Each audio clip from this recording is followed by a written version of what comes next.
जी नमस्कार, मैं हूं राज पाठक। देखिए, बिहार में दूसरे चरण के 5 लोकसभा सीटों पर जो है आज मतदान हुआ।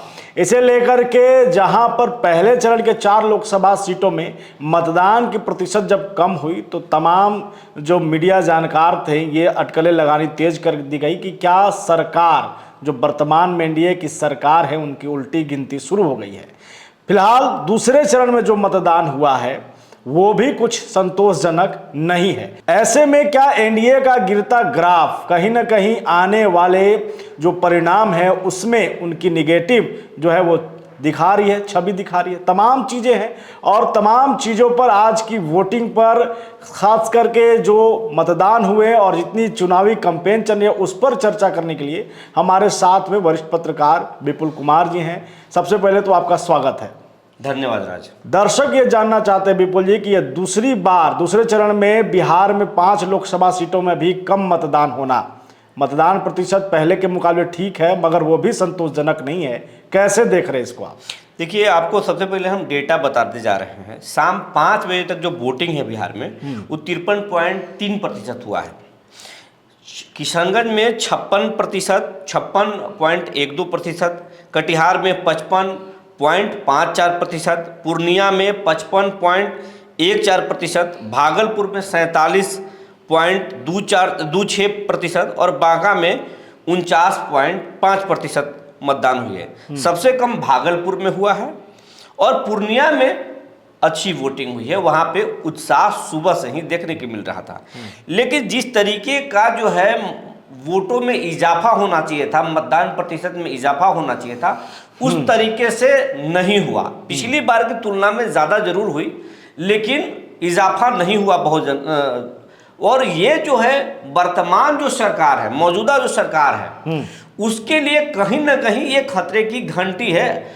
और इसका आप साफ साफ मोदी जी के भाषण में भी आप अंतर देख रहे होंगे। नीतीश कुमार का भी जुबान बदल गया है, तेजस्वी के भी जुबान बदला हुआ लेकिन कॉन्फिडेंस दिख रहा है, राहुल तो उत्साहित दिख रहे हैं। तो ये जो है पूरे तरीके से जो है दूसरे फेज के चुनाव जो है एक तरीके से परिदृश्य साफ कर रहा है कि जो 400 पार का जो नारा था वो कहीं ना कहीं फेल होता नजर आ रहा है। क्या कारण समझ रहे हैं आप? तेजस्वी का कॉन्फिडेंस हाई भाषणों की वजह से 17 महीने में जो उन्होंने किया उसका जो दावा कर रहे हैं, या अपने जो संकल्प पत्र को उन्होंने लाया, बीजेपी का संकल्प पत्र 10 साल का कार्यकाल, इसका भी असर दिख रहा है? क्या वजह देख रहे हैं कि इस तरीके से? देखिए राज, तेजस्वी यादव जो 17 महीने में नौकरी की बात जो कर रहे हैं उसको उन्होंने भुनाने में वो कामयाब हो गए, वो उन्होंने भुना लिया।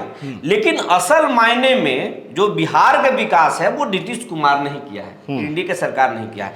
लेकिन अब नीतीश कुमार का जो मनोदशा है, जो उनकी स्थिति है, वो उसको भुना नहीं पा रहे हैं, खराब है। नीतीश कुमार, हम ये नहीं कह सकते कि अस्वस्थ चल रहे हैं, लेकिन ऐसी चर्चा है कि नीतीश कुमार की जो स्वास्थ्य है वो खराब है और उसको भुना नहीं पा रहे हैं।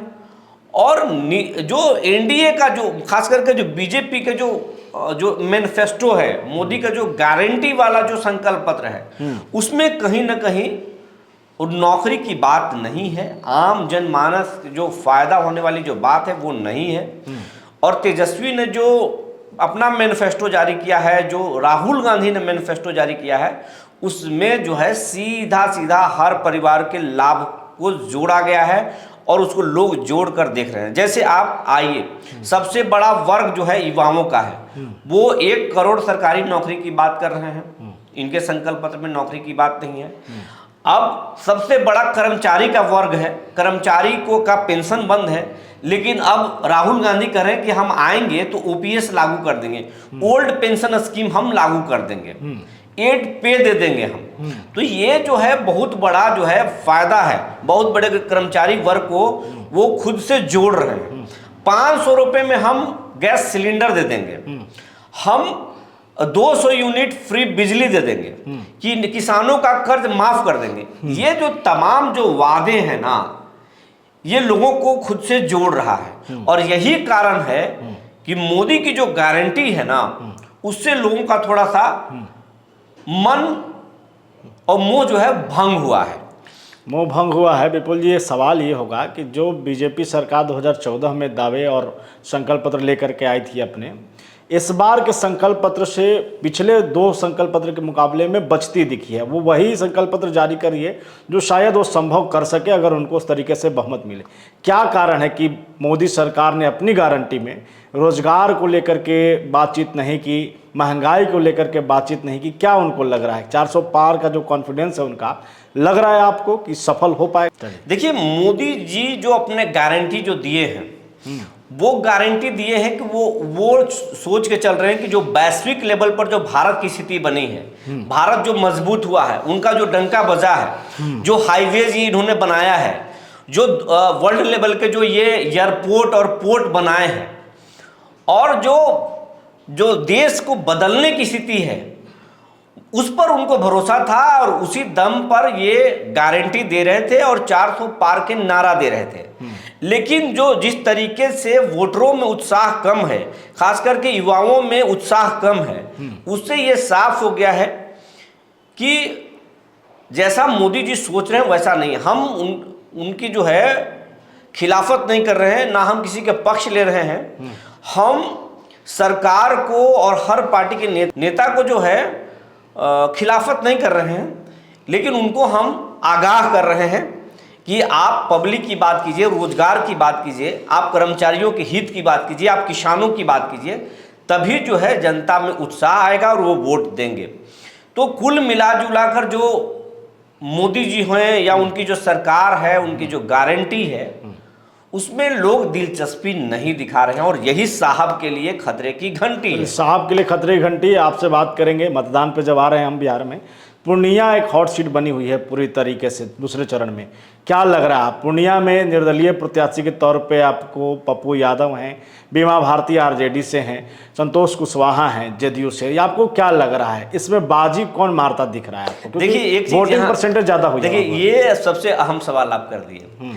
पूर्णिया में हम लोग देखिए, आदर्श आचार संहिता चल रहा है और एग्जिट पोल पर चुनाव आयोग ने रोक लगाया, इसलिए हम किसी की जीत और किसी की हार के बारे में हम बात नहीं कर सकते हैं। लेकिन इतना जरूर कह सकते हैं कि पूर्णिया में ना मोदी की गारंटी को लोगों ने पसंद किया, ना तेजस्वी के रोजगार को लोगों ने एक्सेप्ट किया। जिस तरीके से पप्पू यादव की जो गारंटी थी और उस पर लोग भरोसा जता रहे थे, यही कारण है कि शुरुआती दौर में सिर्फ तेजस्वी ही पप्पू से डर रहे थे और उनको हर हाल में हराना चाह रहे थे।